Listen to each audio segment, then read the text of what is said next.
Good morning everyone. कैसे हैं आप सब। जैसा कि आज है 6 मार्च, तो मैं फिर हाजिर हूं आपके बीच डेली करंट अफेयर की अपनी क्लास लेकर। तो आइए स्टार्ट करते हैं और देखते हैं क्या है हमारे पास। फर्स्ट हम बात करेंगे विश्व दंत चिकित्सा दिवस के बारे में, जो हर साल 6 मार्च को मनाया जाता है। और इस बार की जो थीम है वो क्या है, अपने दांतों का ख्याल कीजिए, स्वस्थ रहें और खुश रहें। इस थीम के साथ में मनाया जाएगा। और साथ में आपको बता दें कि इस दिन की शुरुआत 1933 में न्यूयॉर्क सिटी डेंटल सोसाइटी के द्वारा किया गया था और ये फैसला लिया गया था कि हर साल 6 मार्च को विश्व दंत चिकित्सा दिवस मनाया जाएगा।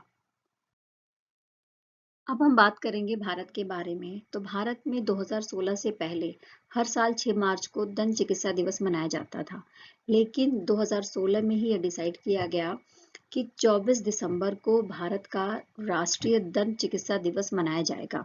किस लिए मनाया जाएगा? क्योंकि इस दिन आधुनिक दंत चिकित्सा के जनक माने जाते हैं डॉक्टर रफीउद्दीन अहमद। उनका बर्थडे होता है और उनके बर्थडे के दिन ही दंत चिकित्सा दिवस मनाने की बात कही गई थी।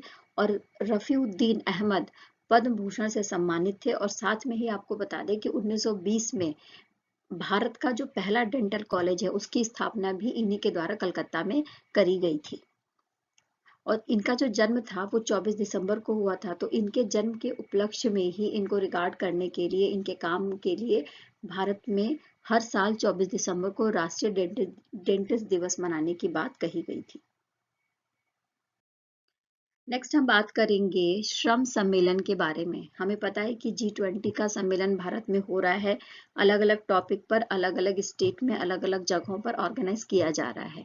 तो 19 और 20 मार्च को पहला श्रम 20 सम्मेलन पंजाब के अमृतसर में आयोजित किया जाएगा, जिसमें स्पेशली जो श्रमिक संगठन है, उनके जो नेता हैं, प्रतिनिधि हैं, वो भाग लेंगे।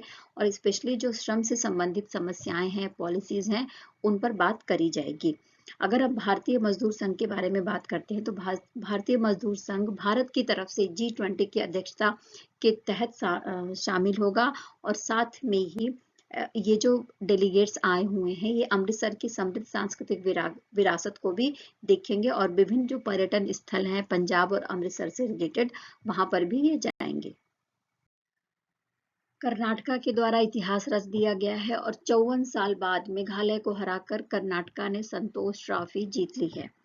अगर मैं इस गेम के बारे में बात करूं तो सऊदी अरब की राजधानी रियाद के किंग फहद इंटरनेशनल स्टेडियम में खेला गया था। 5 मार्च को इसका फाइनल खेला गया था, जिसमें कर्नाटका ने मेघालय पर 3-2 से शानदार जीत दर्ज की और लगभग 54 साल बाद कर्नाटका ने संतोष ट्रॉफी जीत ली है। नेक्स्ट हम बात करेंगे एक अभियान के बारे में जिसका नाम है मिलेट गिव अवे। ये जो अभियान है वो केंद्रीय कृषि और किसान कल्याण मंत्रालय, साथ साथ में लघु किसान कृषि व्यवसाय संघ, इन दोनों के द्वारा चलाया जा रहा है, जिसका उद्देश्य है छोटे और सीमांत किसानों की सहायता करना। इसके ये जो गिव अवे अभियान है, इसके 3 फील्ड डिसाइड किए गए हैं, 3 क्षेत्रों में ये काम करेगा। पहला ये है कि सीधे जो छोटे और सीमांत किसान हैं उनकी आजीविका को बढ़ाने के लिए आम जनता को प्रेरित करना कि वो सीधे किसानों से जो उनका उत्पादक है, जो भी उत्पाद है, वो खरीदें। पहली चीज। दूसरी चीज, जो खरीदार हैं या जो आम जनता है वो माई स्टोर प्लेटफॉर्म का प्रयोग कर सकते हैं, जिससे वो सीधे जो है किसी भी उत्पाद को खरीद सकते हैं।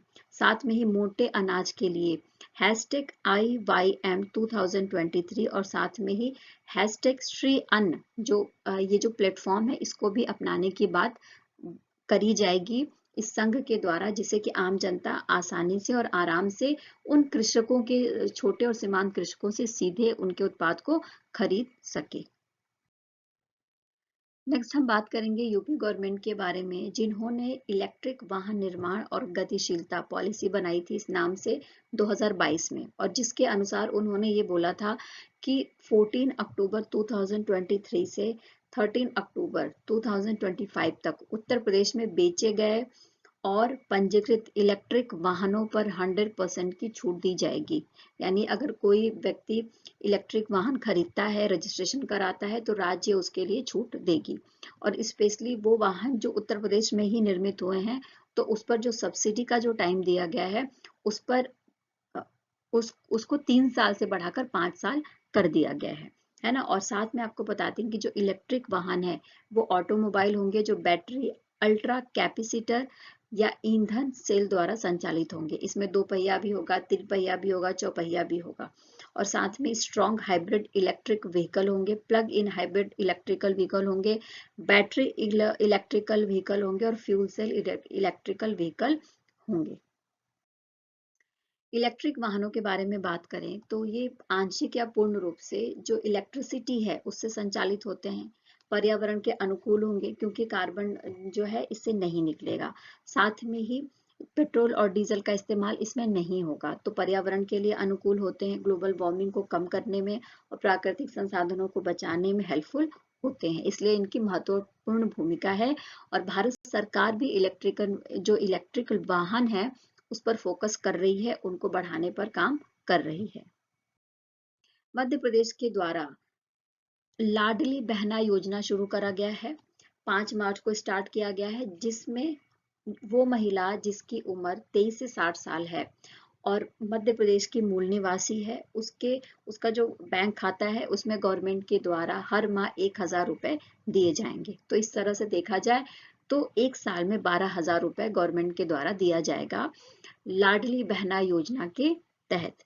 इसका उद्देश्य ये बताया गया है कि जो महिलाएं हैं उनको आर्थिक रूप से वो डेवलप हों, स्वावलंबन बने, उनका स्वास्थ्य और पोषण उनको मिले और साथ में ही जो समाज में उनकी स्थिति है उसमें सुधार आए। इन सब बातों को लेकर मुख्यमंत्री शिवराज सिंह चौहान के द्वारा भोपाल के जम्बूरी मैदान में लगभग 1 लाख महिलाओं की उपस्थिति में लाडली बहना योजना के आवेदन पत्र को भरने की बात कही गई है। और इसके लिए फॉर्म भरे जाएंगे। कब से भरे जाएंगे तो आपको बता दें कि 15 मार्च से लेकर 30 अप्रैल के बीच में फॉर्म भरे जाएंगे और उसके बाद 10 जून से जो ये राशि है इसका वितरण किया जाएगा मध्य प्रदेश गवर्नमेंट की तरफ से। अब हम बात करेंगे दुनिया के सर्वश्रेष्ठ सैंडविच की जो सूची है उसमें शामिल हो गया है मुंबई का प्रसिद्ध वड़ा पाव और इसने स्थान लिया है कौन सा, 13वां स्थान लिया है, यानी 13 नंबर पर यह आ गया है। स्ट्रीट फूड वड़ा पाव को दुनिया के शीर्ष 50 सर्वश्रेष्ठ रेटेड सैंडविच की सूची में 13 स्थान दिया गया है। और ये जो सूची है वो किसने बताई है, तो क्रोएशिया आधारित एक खाद्य यात्रा गाइड वेबसाइट है जिसका नाम है टेस्ट एटलस, उसके द्वारा ये जो सूची है वो बताई गई है और जिसमें ये बताया गया है कि जो मुंबई का वड़ा पाव है वो 13 नंबर पर है। फर्स्ट नंबर पर तुर्की का मकबरा सैंडविच है, दूसरे नंबर पर पेरू का बुटीफारा सैंडविच है और तीसरे नंबर पर अर्जेंटीना का डी लोमो सैंडविच है। वड़ा पाव के इतिहास के बारे में अगर हम बात करें तो 1960 और 70 के दशक में दादरा रेलवे स्टेशन के पास एक व्यक्ति थे जिनका नाम था अशोक वैद्य। वो काम करते थे स्ट्रीट वेंडर के रूप में। तो उन्होंने जब ये सोचा कि श्रमिकों की भूख को किस तरीके से मिटाया जाए और ऐसा होना चाहिए जिससे श्रमिकों का पेट भी भर जाए, पोर्टेबल हो, सस्ती हो और तैयार करने में आसान हो। तो इन्होंने ही सबसे पहले वड़ा पाव बनाया था और जब ये वड़ा पाव बनाया गया था तो बनते ही ये काफी लोकप्रिय हो गया था, है ना। तो इसके इतिहास में सबसे ज्यादा मुख्य जो रोल है वो किसका है, इसको बनाने का श्रेय किसको जाता है, तो अशोक वैद्य को जाता है। अब हम बात करेंगे मध्य प्रदेश का 53 नंबर का जिला बन गया है मऊगंज। इसकी घोषणा 4 मार्च को मध्य प्रदेश के जो मुख्यमंत्री हैं शिवराज सिंह चौहान उनके द्वारा किया गया है। अगर हम मऊगंज के बारे में बात करते हैं तो ये रीवा जिले का एक तहसील था मऊगंज, ठीक है, और इसको अब जिला बना दिया गया है मध्य प्रदेश में और ये 53 नंबर का जिला हो गया है। यानी मध्य प्रदेश में अब कुल कितने जिले हैं, तो 53 जिले हो गए हैं मध्य प्रदेश में। और साथ साथ में आपको ये भी बता दें कि मऊगंज जो जिला बनेगा उसमें 4 तहसीलें होंगी, मऊगंज, हनुमना, नईगढ़ी और देव तालाब। और 15 अगस्त को जब हम इंडिपेंडेंस डे सेलिब्रेट कर रहे होंगे उस दिन मऊगंज जिला मुख्यालय से राष्ट्रीय ध्वज फहराया जाएगा। इसके बाद हम बात करेंगे भारत के 81 नंबर के शतरंज ग्रैंड मास्टर के बारे में। कौन बन गए हैं, तो वो बन गए हैं सायंतन दास। और भारत में ये 81 नंबर के बने हैं और बंगाल से ये 11वें नंबर के शतरंज ग्रैंड मास्टर बन गए हैं। और साथ में इन्होंने 36वां जो कांस शतरंज फेस्टिवल हो रहा था उसका भी खिताब इन्होंने जीत लिया है। अच्छा, इन्होंने किसको हराया? तो इन्होंने जो है अंतिम राउंड में रूस के ग्रैंड मास्टर थे अलेक्जेंडर मोतयलेव, उनको हराया और 9 में से 7.5 स्कोर के साथ में इन्होंने ये पूरा खिताब जीत लिया है कांस शतरंज फेस्टिवल। नेक्स्ट हम बात करेंगे 5 मार्च को जो हमारे केंद्रीय रसायन और उर्वरक मंत्री हैं मनसुख मंडाविया, उन्होंने कहा कि किसानों को लाभ देने के लिए और उत्पादकता को बढ़ाने के लिए nano liquid di ammonia phosphate यानी डीएपी उर्वरक लॉन्च किया जाएगा और इसके लिए मंजूरी दे दी गई है। अगर हम बात करें नैनो यूरिया के बारे में तो जून 2021 में इफ्को ने पारंपरिक यूरिया के विकल्प के रूप में नैनो यूरिया को तरल रूप में लॉन्च किया था और इसी बात को आगे बढ़ाया गया था इफ्को के द्वारा और इसके लिए प्लांट भी स्थापित किए गए थे। कहाँ पर? गुजरात और उत्तर प्रदेश में। नैनो यूरिया पर कोई सरकारी सब्सिडी नहीं है और इसे 240 रुपए प्रति बोतल बेचा जा रहा है।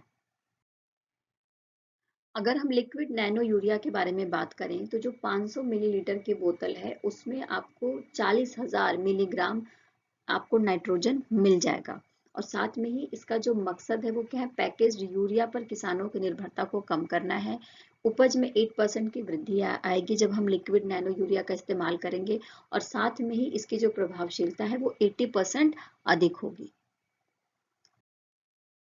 अच्छा, जो नौ सेना कमांडरों का प्रथम सम्मेलन है वो 6 मार्च 2023 को शुरू होगा। कहाँ पर शुरू होगा? तो समुद्र में शुरू होगा और भारत का जो प्रथम विदेशी विमान वाहक पोत है आईएनएस विक्रांत, उस पर ये स्टार्ट किया जाएगा। इसका जो एक मोटिव है वो है प्लेटफॉर्म तैयार करना जिससे कि जो सुरक्षा मुद्दे हैं, सैन्य रणनीतियां हैं, उस पर बात की जाए और साथ में 22 नवंबर को जो अग्निपथ योजना लाई गई थी सेंट्रल गवर्नमेंट के द्वारा उस पर भी नौसेना के जो कमांडर हैं उनको जानकारी दी जाए। नेक्स्ट हम बात करेंगे आईएनएस त्रिकंद के बारे में जिसने अंतरराष्ट्रीय समुद्री अभ्यास कटलैस एक्सप्रेस 23 में हिस्सा लिया है। 26 फरवरी से 16 मार्च तक चलने वाला है। खाड़ी क्षेत्र में आयोजित किया जाएगा। अंतरराष्ट्रीय समुद्री अभ्यास है जिसका नाम है कटलैस एक्सप्रेस। ठीक है, और साथ में आपको बता दें कि इसका जो उद्देश्य है वो मेन उद्देश्य है कि जो समुद्र की सीमाएं हैं उसकी सुरक्षा करना और समुद्र की सीमाओं के बीच में जो कुछ भी व्यापार हो रहा है उसकी सुरक्षा करना इसका मेन फोकस है। भारतीय नौसेना जहाज हिस्सा लेंगे सीएमएफ द्वारा आयोजित अभ्यास में। नेक्स्ट हम बात करेंगे अमेरिका और दक्षिण कोरिया के बीच एक सैन्य अभ्यास हो रहा है। 13 से 23 मार्च तक ये चलेगा और साथ में आपको बता दें कि ये जो अभ्यास है वो स्पेशली जो दक्षिण कोरिया है उसकी ताकत को बढ़ाने के लिए, सैन्य शक्ति को बढ़ाने के लिए यूएस के द्वारा किया जा रहा है। और साथ में ही जो उत्तर कोरिया का तानाशाह है किम जोंग, उसने संयुक्त राष्ट्र संघ यानी यूएन से ये बोला है कि सैन्य अभ्यास को रोका जाए, इसकी डिमांड करी हुई है। और इस सैन्य अभ्यास में विमान वाहक होंगे, परमाणु पनडुब्बी होंगी और साथ में B-1B जैसे लंबी दूरी के बम वर्षा का भी इस्तेमाल किया जाएगा। आई होप कि आपको सेशन पसंद आया होगा। आपके एग्जाम के पॉइंट ऑफ व्यू से मैंने क्वेश्चन अच्छे लेने की कोशिश करी है। तो प्लीज़ चैनल को लाइक करिए, शेयर करिए, सब्सक्राइब करिए। कोई स्टडी ग्रुप है या आपके फ्रेंड हैं तो उन तक इस चैनल को पहुंचाइए। आपका बहुत बहुत धन्यवाद। Take care and bye bye.